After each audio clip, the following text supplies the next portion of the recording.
इस वक्त मैं और निशांत पाठक इस वक्त साथ में हैं। मैं team director path IAS academy Hamid Khan और मेरे साथ निशांत पाठक जो कि पाथ के स्टूडेंट भी रहे हैं। छत्तीसगढ़ लोक सेवा आयोग के परिणाम आए हैं 2015 की परीक्षा के, तो उसमें निशांत पाठक ने रैंक हासिल की है और एक पद उन्हें प्राप्त हुआ है।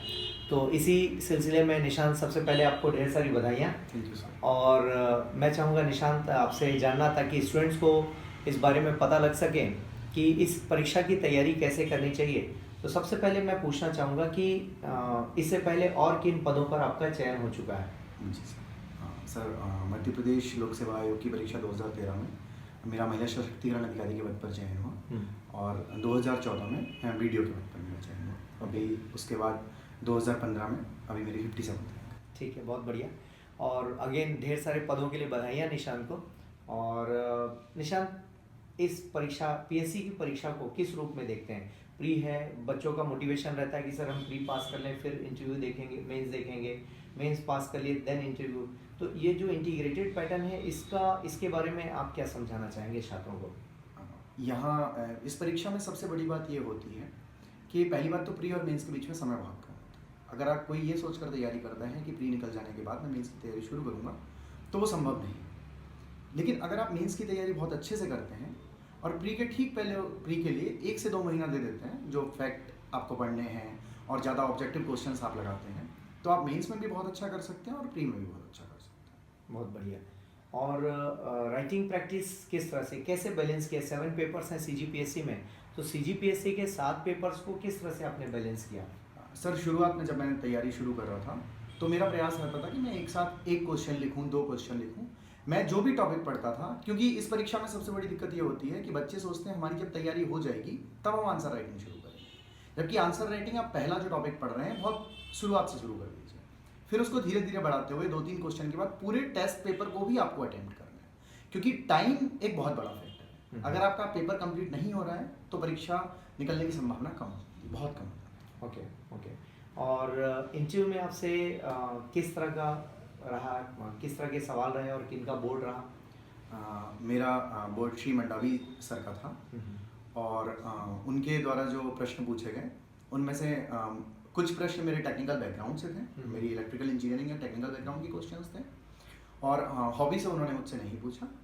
साथ ही मैंने एक सर्टिफिकेट कोर्स किया रविशंकर शुक्ला यूनिवर्सिटी से, तो लैंगिक न्याय के ऊपर मुझसे प्रश्न थे। साथ ही उन्होंने कुछ क्वेश्चन क्लाइमेट चेंज से, जो क्लाइमेट चेंज में इंडिया ट्रीटीज़ कर रहा है उनसे, छत्तीसगढ़ के उस पर प्रभाव, प्रदूषण, स्मार्ट सिटी जैसी चीज़ों से उन्होंने प्रश्न पूछे। बहुत बढ़िया। तो ओवरऑल मुझे लगता है आपको 80 के आसपास मार्क्स मिले हैं जी सर। जी तो इसके लिए भी बधाइयाँ, क्योंकि मार्क्स एवरेज से ऊपर हैं। तो ऑब्वियसली छात्रों को ये समझाने का प्रयास रहा है हमेशा से कि इस एग्ज़ाम की तैयारी, इस परीक्षा की तैयारी को इंटीग्रेटेड पैटर्न में अपनाया जाए। और आप देखते हैं कि जितने भी प्रतिभागी इसमें कामयाब हुए हैं, लगभग सभी एक दिशा में तैयारी को देने के लिए जाने जाते हैं। तो निशांत भी उसी तरह से, और निशांत का बैकग्राउंड भी रहा है कि आप एनआईटी से पास आउट हैं और ऑब्वियसली उनकी पृष्ठभूमि से भी प्रश्न पूछा गया। तो निशांत, एक चीज़ और पूछना चाहूँगा, एसे राइटिंग पर किस तरह की आपकी तैयारी हुई?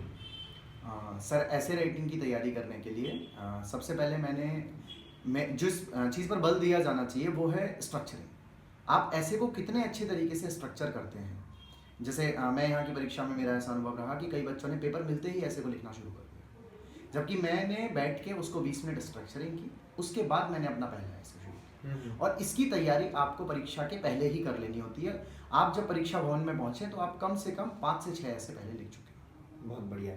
इसका मतलब वो ये हुआ कि हम ये कह सकते हैं कि सभी विषयों का जो कलेक्शन है, यदि वो ढंग से पढ़ लिया जाए तो ऐसे राइटिंग हम बहुत अच्छे से कर सकते हैं। जी सर। सभी सब्जेक्ट्स पर कमांड कर लिया जाए। सर, अगर आपके पास बहुत ज़्यादा जानकारी भी अगर परीक्षा में नहीं है, लेकिन अगर आपने प्रैक्टिस बहुत अच्छे से की और अपने कंसेप्ट्स को बहुत अच्छे से समझा है, तो कम जानकारी को रखकर भी आप निबंध भी बहुत अच्छा लिख सकते हैं और पेपर भी बहुत अच्छे से पास कर सकते हैं। ठीक है, बहुत बढ़िया। और लास्ट में यही पूछना चाहूँगा कि जिस तरह से छात्रों में रुझान बढ़ा है इस तैयारी के प्रति, तो आपका भी विश्वास रहा है इस परीक्षा के प्रति, आपने बेहतर किया है। और हमारी ढेर सारी शुभकामनाएं, आगे भी आप अच्छा करें इस मामले पर, है ना। और अंत में छात्रों को कोई संदेश क्या देना चाहेंगे इस परीक्षा की तैयारी को लेकर, जो नए छात्र इस फील्ड में हैं? मैं एक ही संदेश देना चाहूँगा कि फैक्ट्स के पीछे मत भागिए। एक बहुत जो लोग, बहुत बड़ी संख्या में लोग सिर्फ फैक्ट्स को रटने में लगे हुए हैं, क्योंकि शुरुआती दिन में जब वो तैयारी शुरू करते हैं तो वो प्री में एक आध बार फेल कर जाते हैं या उनके एक कोई एग्जाम नहीं निकलता। आप कंसेप्चुअली पढ़ाई कीजिए और थोड़ा पेशेंस रखिए। आपकी अगर तैयारी बेहतर होती जा रही है तो बिना फैक्ट रटे भी बहुत अच्छी रैंक हासिल की जा सकती है। Thank you.